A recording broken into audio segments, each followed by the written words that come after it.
Hi, folks. I'm here with a special video. This is something I've never done before. And what do I mean by that?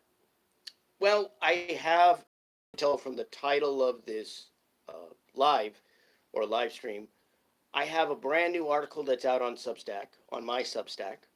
Um, of course, I've done a piece for Substack before, so that isn't a brand new thing. That isn't just the only thing I haven't done before. That isn't the thing I haven't done before. What I haven't done before is actually promote a piece or an article or anything I to. So this is kind of a first for me to actually kind of promote a piece or promote an article or promote any written material that I've done on YouTube. Um, and when I say that, uh, I'm someone who was a freelance journalist for about 22 years. I wrote for a variety of magazines and newspapers. And I started in the 90s when there was no YouTube and there wasn't Facebook or Twitter either. There wasn't social media. Um, and so things were very different in terms of being a journalist, being a writer back in the 90s compared to 2023. Now, I'm actually retired. I had retired in 2017 from journalism and freelancing. So but I am still a writer. In fact, I just celebrated my 29th anniversary last month. So enjoy that. But I have a Substack, and I've used it to write a piece.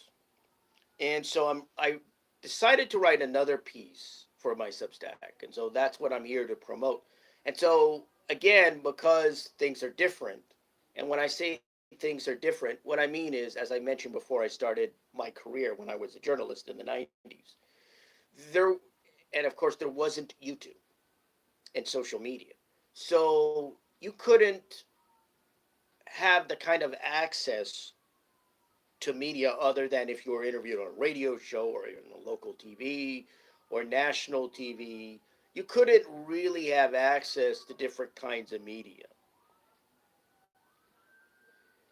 Um, the way that you could, or the way that you can now in 2023 because of the internet and various aspects of the internet. So, what's changed, and I've said this to other people on other forms of media, I guess even on social media. One of the things that's changed is that you have to now, as a writer, any kind of a writer, it doesn't matter whether you're an author or whether you're somebody writing for magazines, now you have to kind of promote your work and you have to market yourself. So it's not enough for you to be a writer and write for a living or write for publications or write books or what have you. You have to market yourself and you have to market your work and you have to promote yourself and you have to promote your work. And so one avenue of that, of course, is YouTube, where we are right now. And so I'm here to promote my Substack. The name of the Substack article is "The Great Pretender," and the article itself is about uh, a is really about I would call it a faux journalist, somebody who calls himself an independent journalist, who has come to Maui and has been kind of running around, giving interviews to certain outlets, and engendering complaints. And complaints that I saw came from people on Twitter. And that's how I found out about this guy. I was on Twitter, well, they call it X these days, but I was there on X, Twitter, whatever you want to call it. And I saw people mention this guy. I had never heard of him. I won't say his name because I don't want to promote this guy at all. Um, but I saw what people were saying about him, and somebody mentioned this guy's a realtor. Now, the reason why that was kind of made me sit up and take notice was the fact that there have been stories ever since the fires on Maui occurred nearly a month ago. There, there were stories about real estate investors and speculators trying to call people who had, lost their property or lost homes or what have you, and trying to make deals with them to buy up their property or buy up homes, or what remained of their home, what have you. And in light of that, I decided, well, this is interesting because, this guy maybe realtor, maybe real estate, don't know what his intentions are. And so I checked him out, or checked out, whether this was true. And apparently was. He's listed on a couple of websites, and it's clear that he has worked in the real estate business, real estate industry. But nowadays, he fancies himself some kind of independent journalist, indie reporter. It's sort of strange. Where this comes from, that's a whole other story. But that's uh, but the real thesis of the story of the Great Pretender, which is the title of my article on Substack, and you can find that on Substack at, and I'll repeat it again at the end of this video, but you can find it at albertlanier.substack.com. But the real the real, I'd say, undertone to the story, and the real aspect of the story is really the fact that you have this horrible disaster, and you have this kind of unshackled opportunist, who isn't a media person, who isn't a journalist, but is playing at and posing as if he were a reporter, and bringing those two forces together. And that I think is fundamentally, if I had to sum up the article, what the article is fundamentally about. This kind of combination between a someone who is an amateur and a very real and tragic disaster, and how they come together, or what happens when you put these two together. And I think that's fundamentally at the heart of my article, and fundamentally what it's about. It's not simply about this guy. It's about the fact that it's the wrong guy in the wrong environment, the wrong place.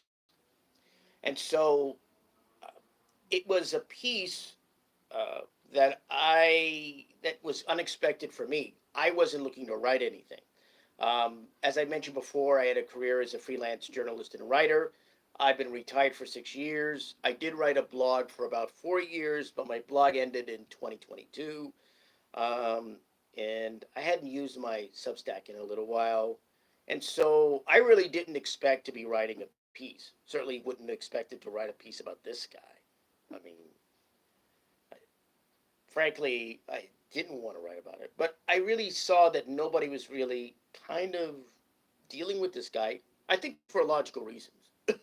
I don't think the legitimate press, the real news media, other than I think a segment on a local newscast, I don't think they wanted to deal with this guy or look into him, or and I think only logically so.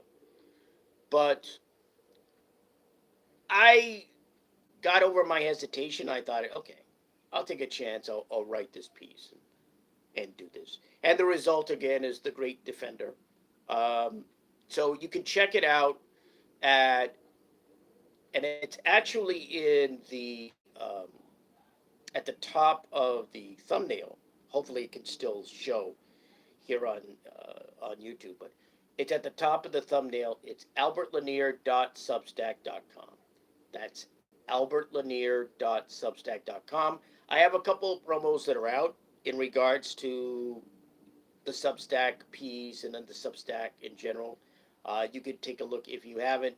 If you're not going to take a look at this, you may catch those because I just filled them. I don't know, 5-10 minutes ago, or just did those. But check it out. Again, never done this before.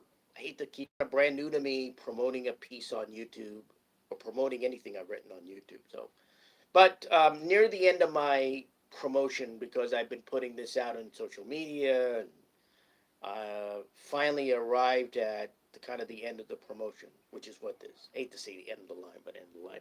Well, the end of the formal promotion. So again, albertlanier.substack.com. That's where you can find That Is the Week That Is, my newsletter there on Substack. And you can find the piece. All right.